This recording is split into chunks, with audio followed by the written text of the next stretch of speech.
had a thought, was sitting here. Let me share with you. 1 Chronicles 4. Jabez called upon the God of Israel, saying, "Oh, that you would bless me and enlarge my border, and that your hand might be with me, and that you would keep me from harm, so that it might not bring me pain." And God granted what he asked.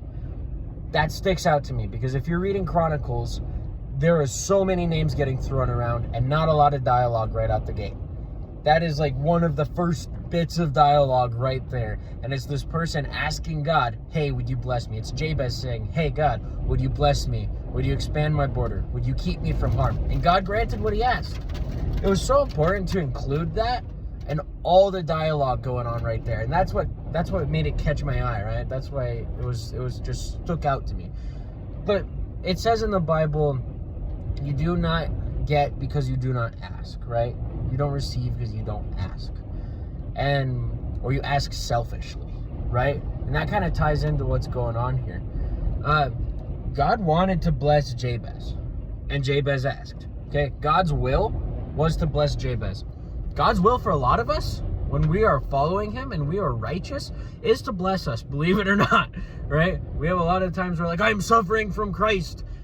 And God wants to bless you, but we're so caught up in this, no, this is everything I need to take care of. Finances, that's my thing, God. Don't worry about my finances. I'll take care of that.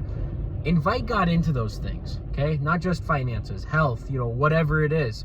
If you got something that you haven't invited God into, and you're like, "God, I got this. I can take care of this." We got to get over ourselves, honestly. There's a lot of things this year for me I've had to get over and invite God into those things, okay? Because he wants to bless you, but he wants his will to be your will, right? He wants you to lose your will and trade that out for his will, okay? Because if we are operating in his will, when we ask for those things, they're already aligned with God's will. So it's just asking, "Hey, God, I know you want to do this. Can you do it? Or will you do it?" And he's like, "Yeah, I will do that, because that is my will." He operates in his will, okay? And how do we align our will with God's? Spending time in his word, spending time in his presence, okay? That's what transforms us to be more like Christ. That's what changes that will right there. You guys have an amazing day. Bye.